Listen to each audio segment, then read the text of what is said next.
Welcome, welcome. Welcome to the study of life and the nature of the laws of thought. You know, Susan, that's the best version I have ever heard of that wonderful, wonderful, wonderful writing melody. The study of life in the science of mind. We talk about the nature of the laws of thought, how we use that nature in our lives to create a life of joy, peace, happiness, power, abundance, and a consciousness of the presence of God. In fact, Dr. Holmes says spirituality is natural goodness. Think about that. How do you practice spirituality? I bet if you research yourself, if you go back, you'll find that you've been a spiritual being acting in a spiritual way. It's natural goodness. He says God is not a person, God is a presence personified in us. That spirituality is not a thing. It is the atmosphere of God's presence, love and beauty, truth and beauty. Can you imagine the atmosphere? You are always walking in an atmosphere. What atmosphere are you consciously walking in right now? Because that's what makes the atmosphere, your consciousness. If you're conscious of love and the divine presence, then you're walking in that atmosphere of love, truth, and beauty. So today I chose for my topic, loving kindness makes magic. God is a presence personified in us. I want to read from the Science of Mind. Dr. Holmes says, it's on page 358. He says, if we could stand aside and let this one perfect life flow through us, we could not help healing people. This is the highest form of healing. We have gone through many abstract processes of reasoning and have found out what the law is and how it works. Now we can forget all about the law and know there is nothing but the word. Nothing but the word. Law will be working automatically. He says we must forget everything else and let our word be spoken with a deep inner realization of love, beauty, peace, poise, power, and of the greatest presence of life at the point of our consciousness. If that's all you hear today, if that's all you could remember today, it's transformational because those words are pure inspiration. You see, there's a place in the mentality in the heights of our greatest realization where it throws itself with complete abandonment into the very center of the universe. He says there is a point in the supreme realization where the individual merges with the universe. I'm sure you've had that experience before, but not to the loss of individuality, he says. Remember that. You never lose the consciousness of yourself. When you feel that merge taking place, what you feel is your greater self coming forth, not diminishing. He says, that is the greatest sense of self. There's a point in the supreme realization where the individual merges with the universe, but not at the loss of his own individuality, where a sense of the oneness of all life so enters his being that there is no sense of otherness. You know what otherness means? You ever had somebody look at you as otherness? Not as oneness, not as sameness, not as unity, not as identity, not as inclusive, but as otherness. You know, we try to teach the truth about oneness. When you teach the truth about oneness and you get it, there's no sense of otherness. inclusivity is one of the main principles of the science of mind. Inclusivity. Because God does not see otherness. You know, that's why the Bible says God is not a judge. And it does say God is love. God is inclusivity. God is inclusion, not separation. So I repeated this thing. There is a point in the supreme realization where the individual merges with the universe, but not to the loss of your own self. So it is there that the mentality performs seeming miracles.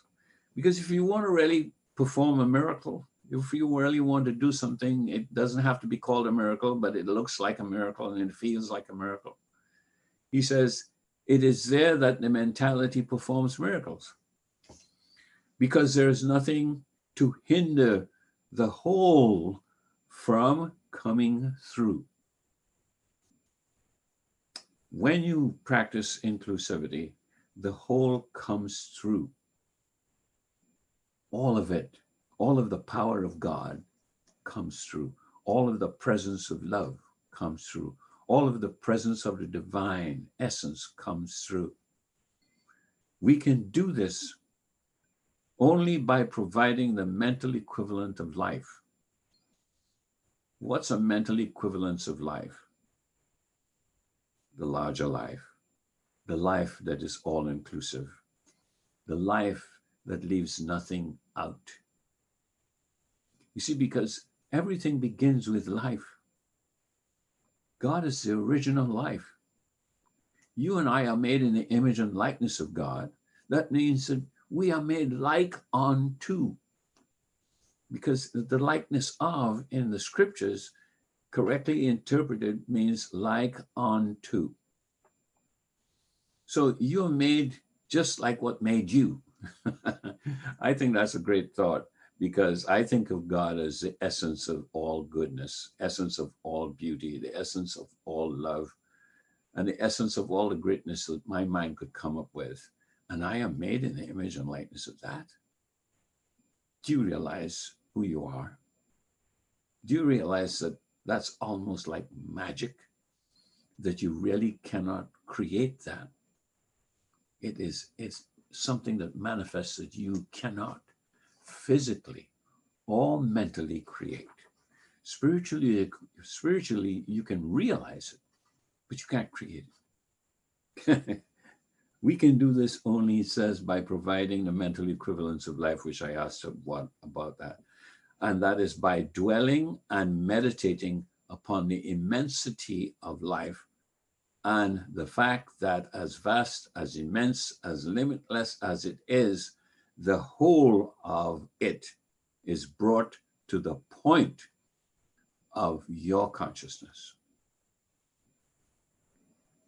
If you practice your openness to the realization of God in your life, something magical is going to take place in your consciousness.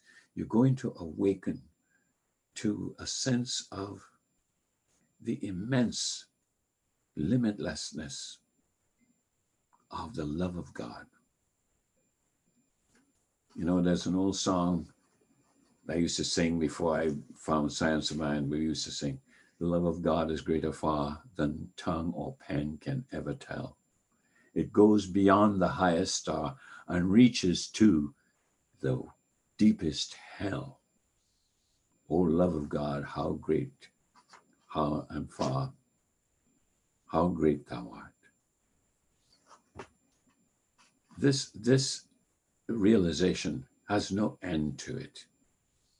You cannot stop feeling something new every time you realize the presence of God in you.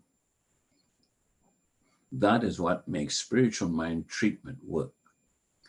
Spiritual mind treatment works on a realization of the truth of who you are and who the person is for whom you are doing the prayer. We call it spiritual mind treatment. It's to pray about the truth of someone or the truth of some situation that exists in your life. It is always about. And then it says of. It's about what's taking place on the surface, and it is of the realization of what's really inside. It is not the words, but the meaning behind the words, the consciousness of God behind the words. That's what makes a prayer work. That's what makes a spiritual mind treatment work. That's what makes it sometimes look like making magic. That's why Home Office chose a topic like making magic. I didn't like to use that because making magic to the average person is doing something that is weird, non-spiritual and weird. But I'll tell you something. When you understand who you are the result of spiritual magic. You are the result of God presenting itself as you. God in me, as me, is me. Think about that.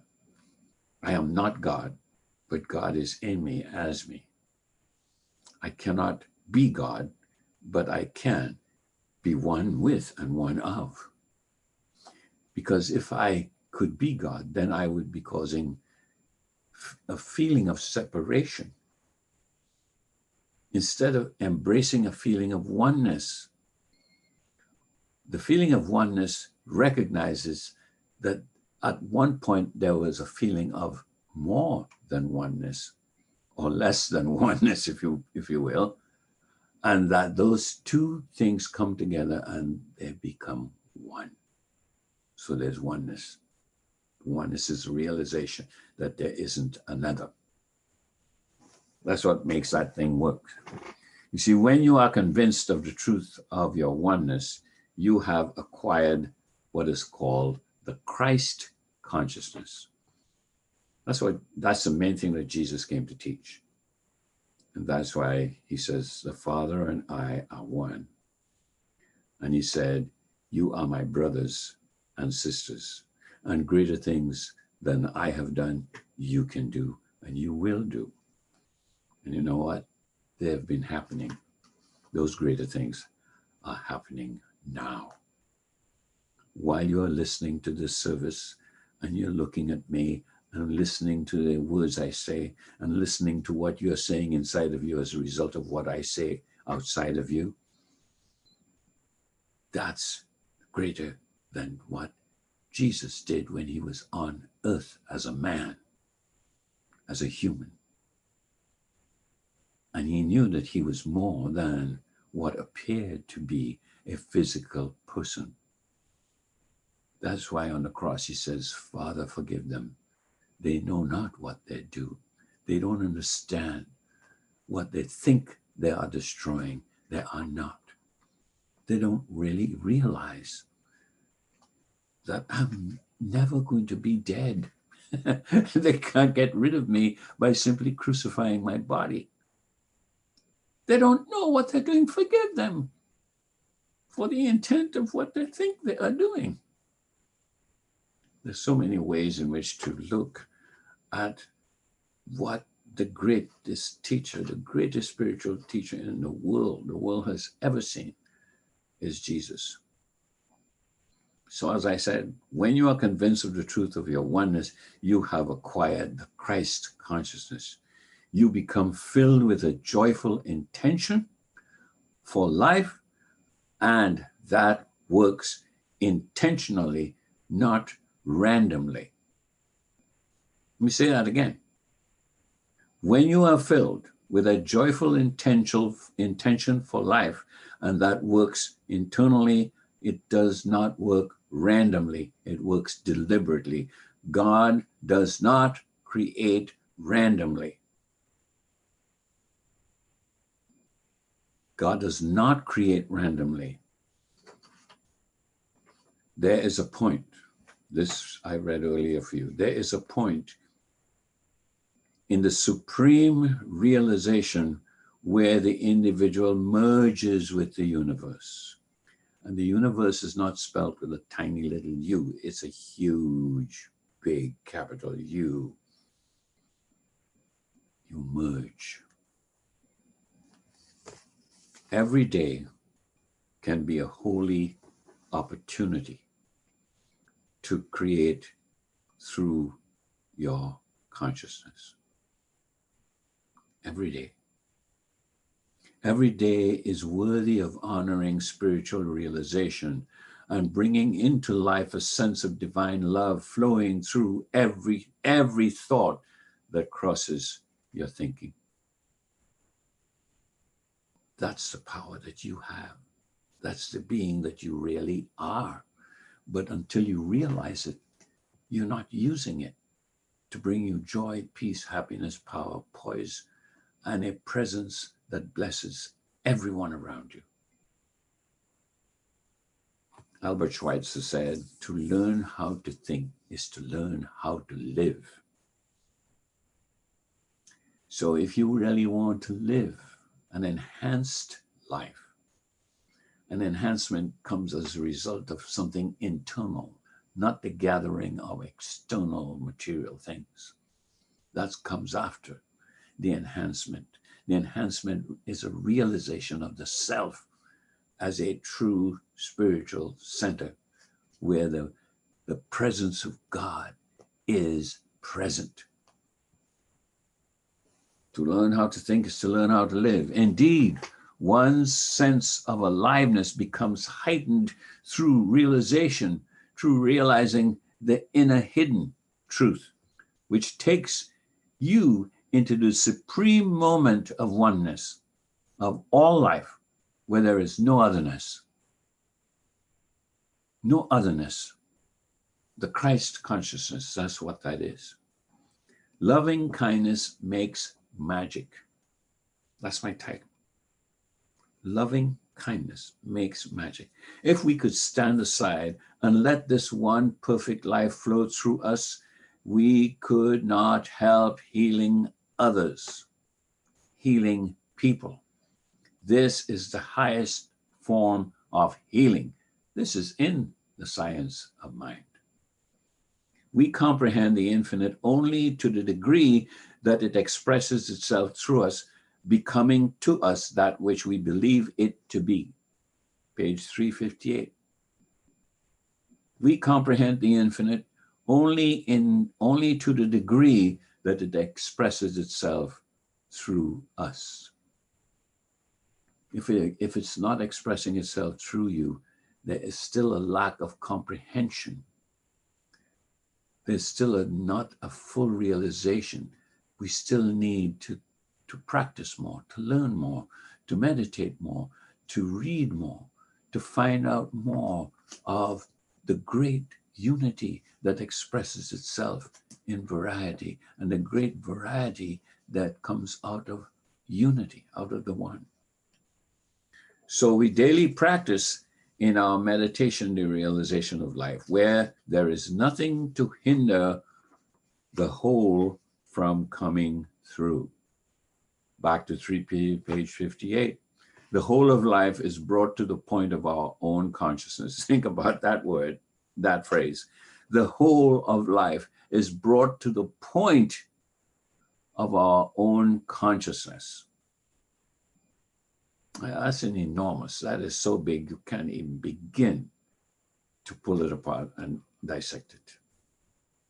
I want to close with this part of the reading. We must let our word be spoken with a deep inner realization of love, beauty, peace, poise, power, and of the greatest presence of life at the point of our consciousness. Page 358. That's the Christ consciousness. And I want to leave you with that so that you can contemplate. And if you want to hear this again, you can listen to this. It's on Facebook. You can just click on it and it'll all come back. That's the magic. That's the greater than these things. There is so much more that we can't tell you all of it in one Sunday, but we can teach you how to find all of it. We could tell you that in one Sunday. So God bless you. I love you, and have a wonderful, wonderful opening in your spiritual consciousness. And so it is. Amen.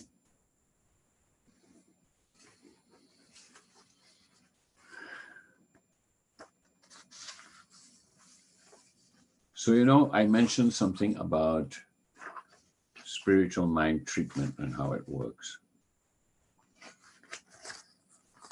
I would like to do a spiritual mind treatment here now, but there's always a purpose. So what would be your purpose if you had asked me to do this treatment for you? Think about what your purpose would be. What do you feel you need to either know more of, have more of? What do you need to change? What do you need to change into? What do you need to realize and become? What incidents in your life that you would like removed? All of those could be the purpose. I'm not saying that one is greater than the other, but because we are so individual and yet so one, that any purpose that you put out could be someone else's purpose at the same time. That's how much in oneness we are. So close your eyes. Close your eyes and begin to be open to the realization that God is present right now, right where you are, right where I am, right where everything that makes this thing we call Zoom happen, where all of that is working. God is present. God is never absent. Just think, God is in the wireless connection that we are making right now, which is an expression of oneness. That's the magic. That's the awakening for us to become aware of. And since we know this, since I know this is true about myself and about each of you, about everyone else, I can declare a word for each person, all inclusive, that because this fact, this realization is the truth of being for everyone, that there is a perfect flow of life taking place right now. And I know that the more we realize that, the more each of us realizes that, the more effective that flow can be beneficial to each and every one of us. It's in every one of us. And we must learn how to accept the flow of good.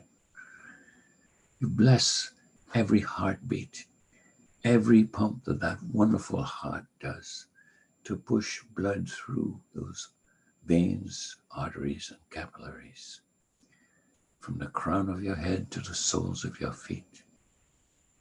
It flows to all our extremities, to the tips of each finger and the tips of each toe.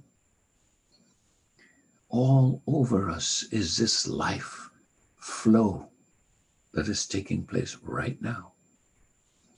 It is also taking place in our brain that helps our body to function. But the brain needs the orders coming from you, from your mind. And so our minds now are willing and accepting the love of God as the perfect way to become a presence of healing in the world. Today, as I recognize God in me, as me, is me, working as me, that I can become a blessing to everyone, that I can visit the sick, that I can say hello to someone who's sad, that I can help to bring peace of mind, that I can be a blessing in the world right now. Because I realize that flow is available to everyone. Aware of it or not, it is present. And that awakening, that awareness is the healing. The healing. I give thanks for the power of these words. I give thanks for the teaching that has awakened this truth in my mind, in my heart, in my being, and the thousands of people who have been touched by the science of mind. And it all began with Ernest Holmes, who became so available to spirit that left us these wonderful writings and given us an opportunity to understand our own abilities to use this power and let it use us. So I know that flowing through your body right now is perfect flow of life. Life flows through your entire body, bringing it into perfect harmony. That means eliminating anything that is contrary to life and bringing wholeness and peace, happiness, power, poise, and presence now. And so it is. Amen.